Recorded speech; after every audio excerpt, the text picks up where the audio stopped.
My name is Ethan Marshall. I'm 42, and I live just outside of Denver, Colorado. I'm a former Marine and a certified logistics contractor, not the kind of guy who usually shares his personal life online. But what happened to me, it changed everything. I thought I understood war. I'd been deployed overseas, faced real danger, real enemies. But nothing prepared me for the emotional ambush that came from inside my own home. It started on a Wednesday morning. I got up, made coffee like I always do, and checked my bank app to pay a couple bills. That's when my heart dropped. Our joint account, the one we use for everything, was completely empty. Every single dollar gone. I refreshed the app twice, thinking maybe it was a glitch. It wasn't. I opened the transaction log and saw it. One single transfer. To her private account. $47,381.22 drained. No warning. No conversation. No explanation. I froze. Then I stood there, just staring at the screen, while the coffee burned on the stove behind me. My wife, Leah, and I had been together for almost 9 years. We shared a life, a business, and a home. At least, I thought we did. She'd always been ambitious, more outgoing than me. Said I was too cautious. Said I made her feel stuck. But I never thought she'd do something like this. I tried calling her. No answer. Tried again. Straight to voicemail. That's when I saw the note. Folded in half, sitting on the edge of the dining table. My name was written on the front in her handwriting. Calm. Cold. It said, "Ethan, I need to do this for me. I felt like you've been holding me back for years. I'm sorry, but I need a fresh start without you. I'll be in touch once things settle down." No explanation. No apology. Just a clean break after 9 years. I sat down, trying to breathe. She hadn't just left me. She drained everything we'd built. But here's what she didn't know. While she was spending our joint savings, while she thought I was too boring, too predictable, too stuck in my ways, I had quietly been building something she never knew existed. A trust fund my late father set up before he passed. One that she had zero legal access to. She took what she thought was everything. But the real story? The real revenge? That was just getting started. If you'd met us 2 years ago, you would have said we were solid. One of those power couples everyone admired. We met at a veteran networking event in San Diego. I had just finished my final deployment and was adjusting to civilian life. She was working in event planning, confident, magnetic, the kind of woman who could walk into a room and change the energy without saying a word. She said she admired my discipline. I admired her ambition. It felt like balance. Within a year, we were married. We bought a modest home just outside Denver. 3 bedrooms, open kitchen, enough room to grow into. She had dreams of opening her own boutique marketing firm. I had steady work as a private logistics consultant for a defense contractor. We made a good team, or so I thought. In the beginning, we shared everything. Groceries, date nights, vacation plans, financial goals. She even used to tell her friends, "Ethan ground me. I'd fly off the rails without him." I didn't mind playing the stable one. I like being dependable. I was raised that way, quiet strength, silent loyalty. She called me her anchor. But I didn't realize she had already started resenting that anchor. At first, it was small things. She'd suggest we rent an apartment downtown instead of staying in the suburbs. Talked about joining elite networking groups that cost 5 figures a year. Told me maybe I was being Too traditional. I thought it was just growth. Evolution. People change, right? So I supported her. I co-signed the loan to help her open her agency. Shifted more money into our joint account so she'd have capital to scale. Even pulled back on my own client work so I could help with her marketing pitch decks. I wasn't keeping score. When you're married, you shouldn't have to. We had dinner together almost every night, or at least we used to. She started coming home late more often. Claimed it was client dinners or after-hours brainstorming. She'd kiss my cheek, say she was exhausted, and go straight to bed. No cuddles. No connection. Not even small talk. I remember one night vividly. I was sitting on the couch, watching an old war docuseries, waiting for her. She walked in, heels in one hand, phone in the other, looked me dead in the eye and said, "You know, sometimes I feel like I'm outgrowing this phase of my life." I asked her what she meant. She said, "Nothing. I'm just tired. Don't overthink it." That moment stayed with me. I brushed it off at the time, but it felt like a crack in the glass. Not enough to shatter it. Just enough to remind me. This thing we'd built? It wasn't unbreakable. And yet, I kept believing. Kept trusting. The week before she emptied our account, we had hosted her sister's baby shower in our backyard. She smiled, laughed, held my hand when no one was looking. She gave no sign, none, that she was planning to disappear. That's the thing about betrayal. It never walks in with a warning sign. It shows up in silence, in smiles, in carefully timed goodbyes you don't realize are happening in real time. Looking back now, the signs were all there. I just didn't want to see them. They say you can sense when something's off, even if you can't explain it. That's exactly what the next few weeks felt like. Off. Not loud. Not dramatic. Just different. It started with her phone. She used to leave it around the house, face up, no password. Now, always face down. Always locked. Notifications silenced. I remember the first time I noticed. We were watching a movie on the couch. Her phone buzzed once, twice, then again. She glanced at it, didn't touch it, but shifted in her seat like she wanted to get up. I paused the movie and asked, "Everything okay?" She forced a smile. "Just work stuff." They never stopped texting. "Can we keep watching?" I nodded. But something didn't sit right. Later that night, she said she was going to take a bath to relax.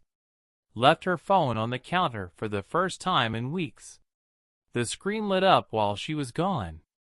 It was a message preview, just a first name and a red heart emoji. I didn't touch it. I didn't need to. The knot in my stomach said enough. After that, I started watching. Quietly. No confrontation. Just observing. She changed her passwords. Started taking weekend, work retreats with short notice. Became more protective of her laptop. Would close it the second I walked into a room. The intimacy disappeared completely. No kisses. No touch. Conversations reduced to, "What do you want for dinner?" Or, "I'll be home late." She was there, but not present. Like a ghost of the woman I married. Then came the first big financial red flag. I got a fraud alert on one of our cards. Turns out she'd used our joint business account to book a luxury spa resort, in her name only. When I asked her about it, she snapped. "Can't I have one thing for myself without justifying every penny?" I didn't argue. I just nodded. But I started collecting receipts. Literally. Every bank statement, every transaction, I printed out and stored in a file folder I kept locked in my gun safe. I didn't know what I was preparing for. But something inside me, call it military instinct, maybe, knew this was no longer a marriage. It was a slow-moving ambush. And I couldn't ignore the timeline either. She started getting colder around the same time she met that new client, some tech startup guy. She mentioned him offhand once or twice. Said he was brilliant and full of vision. When I asked more, she shut down the conversation. So I stopped asking and started searching. I checked our joint financial dashboard, which she rarely used, and saw transfers. Small ones at first. $500 here. $900 there. All into her private account. The one I wasn't supposed to know about. I kept screenshots. Every single one. Then, one night, a moment I'll never forget. It was 2:07 a.m. I couldn't sleep. Something told me to go into the kitchen and get a glass of water. That's when I saw the faint blue glow coming from the living room. She was sitting there, on the couch, typing furiously on her laptop. Didn't hear me. I stepped closer and caught just one line on her screen before she slammed it shut. Once I move the rest of it, he won't know until it's too late. She looked up, startled. Forced a laugh. You scared me. Couldn't sleep either? I played it cool. Yeah, just needed water. She smiled, walked over, kissed my cheek, and went back to bed. I stood there for a long time. Not angry. Not even sad. Just awake. That was the night everything changed. That was the night I stopped waiting and started preparing. It all came to a head the following Saturday. She told me she was heading out of town for a wellness retreat with some other agency owners. Said she needed space to breathe and reset. I smiled, kissed her goodbye, helped her load her suitcase into the trunk, all while pretending I believed a word of it. She left around 9 a.m. By 10 o'clock, I was standing in her office. I hadn't planned it, not exactly.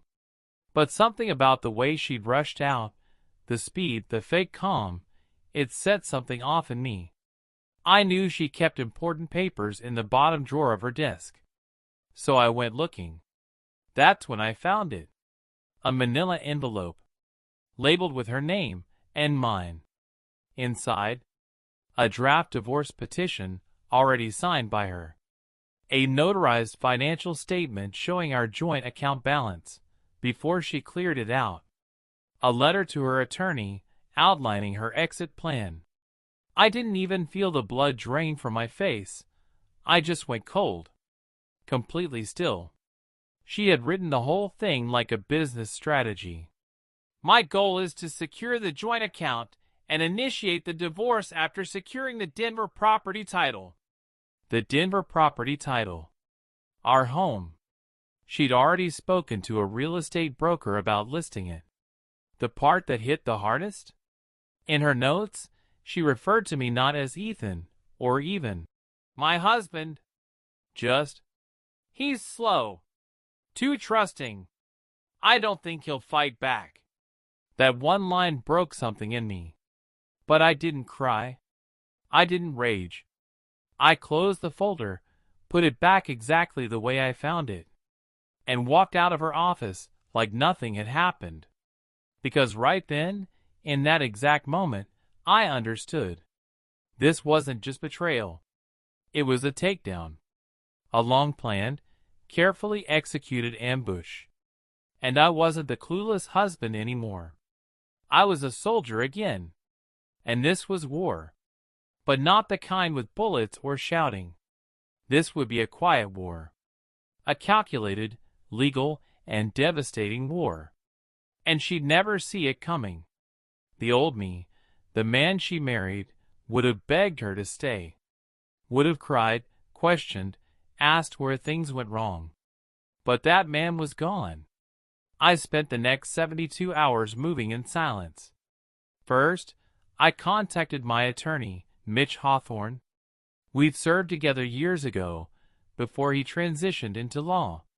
Mitch wasn't just a good lawyer. He was lethal in a courtroom. I showed him everything. The screenshots of the bank transfers. The late-night messages. Her draft divorce packet. The line where she called me slow. He didn't smile. He just nodded and said, "Let's show her what slow looks like." Next, I pulled up the files for the trust fund, the one my father had set up before he passed away. It was always meant to be private, only accessible by me and the attorney who managed it. It held nearly $280,000 in liquid assets, plus some long-term bonds. My father had written me a letter when he first created it. "This is for emergencies. For rebuilding, not revenge." But I figured maybe it could do both. We used the fund to retitle all major assets, including the house, under my personal LLC, which she had no legal tie to. We removed her access to everything she once controlled: business licenses, insurance documents, shared credit lines, digital passwords. I filed a motion for injunction, which would freeze any major asset sales while divorce proceedings were pending, especially the house. Mitch also found something I hadn't noticed. In her rush to draft her exit plan, she had violated our prenup. Yep, the same prenup she insisted on years ago, when she was the one with more money. It clearly stated that any attempt to move joint funds into a sole account without spousal consent could trigger a full forfeiture of shared property claims. She didn't read it, but we did. While all this was happening, I kept my poker face. She texted a few times from her retreat, vague updates like, "Hope you're doing okay. I'll be back Monday. Just need space." I replied politely, told her to take her time. I even watered her plants. But behind the scenes, I was locking every financial door she thought she still had access to. I filed a temporary restraining order on the account she drained. With evidence of her intent to flee with marital funds, the bank froze it within 48 hours. She wouldn't know it until she tried to withdraw and got declined. Meanwhile, I quietly met with two of her clients, one she had originally brought in under our joint marketing business. I presented the paperwork showing she'd been funneling business revenue into her own LLC, bypassing ours. Both clients were furious. They agreed to pause all future payments pending legal clarification. It wasn't just about revenge anymore. It was about truth and consequences. By the time Monday came around, I had built a legal net so tight she wouldn't be able to wriggle through a single thread. And still, I waited, calm, cold, ready. I didn't want to humiliate her. I wanted her to realize. She walked through the door Monday evening like nothing happened, wearing a new designer coat, holding a smoothie, talking on the phone with someone she called "Babe." She didn't even look at me as she walked past. I stood at the kitchen counter, calm, silent, watching her like I was observing a target. She hung up, gave me a quick smile, and said, "I'm starving. Can we order in?" I nodded. "Sure. But first, we need to talk." She froze, just for a second. Then that same confident, dismissive tone returned. "Ethan, not now. I've had a long day." I slid a sealed envelope across the counter toward her. Inside, a copy of the updated trust structure, the LLC filings, the account freeze order, the prenup clause she violated, and a formal divorce petition filed by me. She opened it, skimmed, and laughed. But it wasn't real laughter. It was nervous, cracking at the edges. "Is this some kind of joke?" I didn't blink. "No. It's me, catching up." She flipped through the pages again, then saw her own words printed out in bold, the ones from the letter to her attorney. "He's too slow. I don't think he'll fight back." The color drained from her face. "Where did you get this?" "You left it in your desk. Like everything else you didn't lock up. I guess you figured I was too slow." She started pacing, stammering something about needing time to think. I stayed seated. "You had time. You used it to rob me." Then I dropped the final blow. "And just so you know, the trust fund? The one my father left me? It's completely out of your reach. Always has been. The house is in my LLC. You can't touch it. And your bank account? Froze it Friday." She tried to storm out, probably to check her account. But just as she grabbed her keys, there was a knock at the door. It was a process server. He handed her the official divorce summons and notification of asset forfeiture proceedings. She looked at me like I had stabbed her. But I hadn't. I had just finally stood up. The next few weeks were a circus. Her lawyer tried to claim emotional manipulation, but the evidence spoke louder than any accusation. Bank records showing unauthorized transfers. Her own typed exit plan. Multiple business clients confirming her dishonesty. The prenup violation that destroyed her entire claim. The judge didn't need long. In the final court hearing, I sat there calmly as her attorney sputtered through his argument. Then my lawyer stood up and played an audio file from her office. A private recording from her own planning session, bragging to a friend over the phone. "He'll never see it coming. Once I clean the account and file, I'll vanish. That house will be on the market before he even wakes up." The courtroom fell dead silent. Even her attorney looked away. The ruling was swift.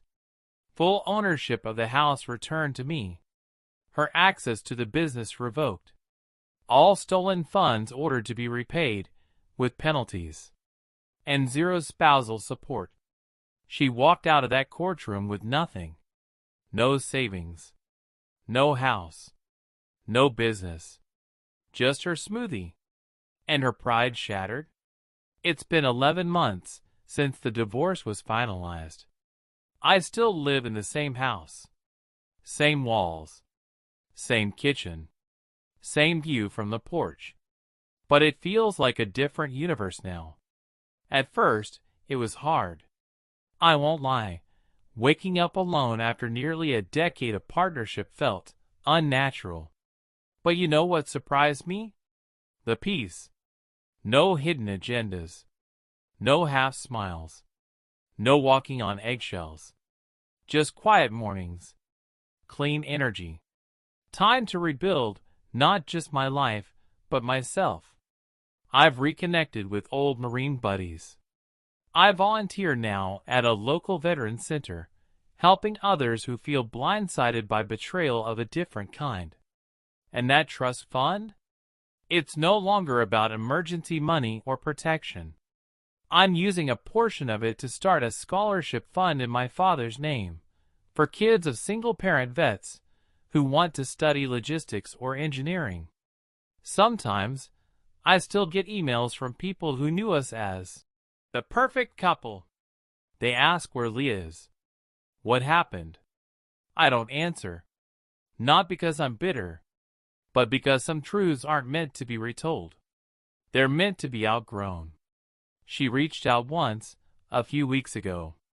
Her email was short. Just a subject line. "You win." I didn't reply, because it was never about winning. It was about surviving what I wasn't supposed to. She took what she could see, the money, the accounts, the image. But what she never touched, what she never understood, was the part of me that knew how to adapt, how to move in silence, how to strike only when the time is right. She underestimated the calm. And in doing so, she ignited the storm. She took everything, except my soul, And from that, I rebuilt my life, not for her, not for revenge, but for me.